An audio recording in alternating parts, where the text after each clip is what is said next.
అంబేద్కర్ కోనసీమ జిల్లా కొత్త మురమల్లో బీఎస్ఎఫ్ జవాన్ జేవీవి సత్యనారాయణకు భూ వివాదం తలెత్తింది. తన ఇంటి వెనుక ఉన్న 4 ఇళ్ల వారికి దారి లేకపోవడంతో గతంలో పెద్దలు 3 అడుగుల దారి ఇచ్చారు. అయితే ఇప్పుడు అదే వివాదంగా మారింది. అదే దారికి కారు వెళ్లేలా విస్తరించాలని డిమాండ్ చేస్తున్నారు. వెనకాల ఉండే పలువురు వారు తమను బెదిరిస్తున్నారని సత్యనారాయణ ఆరోపించారు. న్యాయం కోసం అమలాపురం కలెక్టరేట్ పీజీఆర్ఎస్లో ఫిర్యాదు చేశారు. ఈ ఘటనకు సంబంధించిన మరింత సమాచారాన్ని మా ప్రతినిధి సూర్య అందిస్తారు. జవాను తన సొంత ఇంటి సరిహద్దును కొందరు వ్యక్తులు కావాలని కబ్జా చేసి తను ఇబ్బంది పెడుతున్నారని చెప్పేసి అంబేద్కర్ కోనసీమ జిల్లా కలెక్టరేట్ దగ్గర పీజీఆర్ఎస్ లో కంప్లైంట్ ఇవ్వడానికి వచ్చారు. అసలు ఏంటి విషయం ఏంటి, అతను ఎవరు ఇబ్బంది పెడుతున్నారు అనేది ఆయన మనతో ఉన్నారో ఒకసారి ఆయన అడిగి తెలుసుకున్నాం. రెడ్డి సార్ చెప్పండి, ఏంటి అసలు విషయం ఏంటి? మాది కొత్తమూరు గ్రామం. నేను బోర్డర్ సెక్యూరిటీ ఫోర్స్లో డ్యూటీ చేస్తాను సార్. నా సొంత స్థలం కొంతమంది వ్యక్తులు కబ్జా చేయాలని చూస్తున్నారు సార్.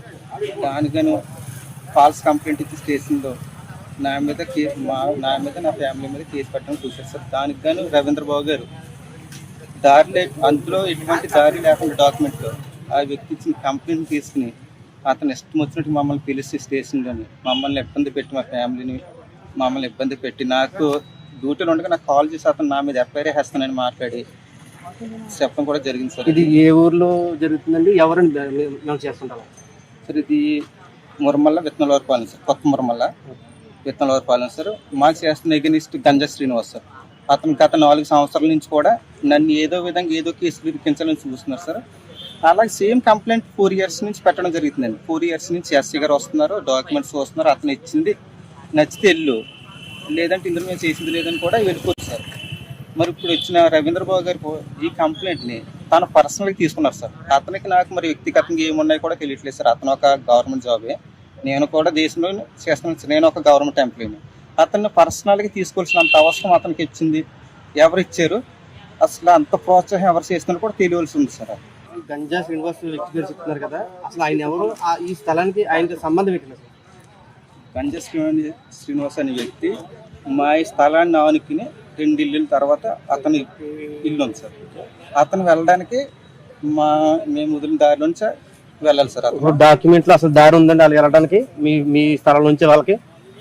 డాక్యుమెంట్స్లో ఎటువంటి దారి కూడా లేదు సార్. అది మా పెద్దలు అది ఒక వెనక వాళ్ళు ఇబ్బంది పడకూడదని అది ఒక 3 అడుగుల దారి కాలినడక దారి కింద ఎప్పటి నుంచి వెళ్తున్నారు సార్. వెళ్తుంటే అతను అనవసరమైన కంప్లైంట్స్ నా మీద ఇస్తుంటే ఆ ఇచ్చిన 5 అడుగుల్ని నా స్థలం నేను బంధించేసి అతనికి ఇవ్వాల్సిన 3 అడుగులు అతనికి ఇచ్చేసాను. దాన్ని రవీంద్రబాబు గారి సహాయంతో కారెళ్ళి దారి కావాలని అతను దౌర్జన్యంగా పూర్వం తీసుకున్నట్లో లేకపోయినా మీరు ఏదో 3 అడుగులు దారి ఇస్తే అది కాకుండా 8 అడుగులు దారి కావాలని దౌర్జన్యం చేస్తాను మీరు, అంతేనండి? అవును సార్. కారెళ్ళి అటు వెళ్ళి దారి కావాలి, కారెళ్ళి దారి కావాలని రవీంద్రబాబు గారు మాట్లాడటం అక్కడ వ్యక్తిగా ఉంది సార్. అతను పార్టీ వ్యక్తి మాట్లాడలేదు సార్. అక్కడ గంజా శ్రీనివాస్ వ్యక్తి మాట్లాడలేదు. ఎస్ఐ గారు వచ్చి అక్కడ ఫీల్డ్లోకి అతనికి అటు వెళ్ళి దారి కావాలి లేక కారు వెళ్ళి దారి కావాలని ఇతను దౌర్జన్యం చేస్తున్నాడు ఎస్ఐ గారు. విన్నాం కదండి పరిస్థితి. అంటే జవాన్ తన పూర్వీకులు తన ఇంటి వెనకాల ఉన్న 3 ఇళ్ళకి వెళ్ళడానికి దారి లేకపోతే వాళ్ళ దయతో 3 అడుగుల దారి మనోళ్ళే కదని చెప్పేసి ఇచ్చారని చెప్తున్నారు. ఇప్పుడు అందులో ఒక అతను ఎవరైతే గంజా శ్రీనివాస్ పేరు అయితే వినబడుతుందో ఆయన 3 అడుగులు కాదు, మాకు కారు వెళ్ళి ప్లేస్ మాకు కావాలని చెప్పేసి దౌర్జన్యంగా ప్రవర్తిస్తున్నారని చెప్పేసి మాట్లాడుతున్నారు. అలాగే ఆయనకి ఎస్ఐ రవీంద్ర అనే వ్యక్తి అనే ఆఫీసర్ కూడా తనకి సహాయం ఎందుకు చేస్తున్నారో ఏంటో తెలియట్లేదు, తను రకరకాలని ఇబ్బందులు గురి చేస్తున్నారని చెప్పేసి ఈరోజు కలెక్టరేట్కి కంప్లైంట్ ఇవ్వడానికి వచ్చారని చెప్తున్నారు. చూద్దాం మరి కలెక్టర్ గారు ఈ విషయాన్ని ఏ విధంగా తీసుకుంటారనేది మనం వేచి చూడాలి. సూర్య, ప్రైమ్ న్యూస్, అమలాపురం.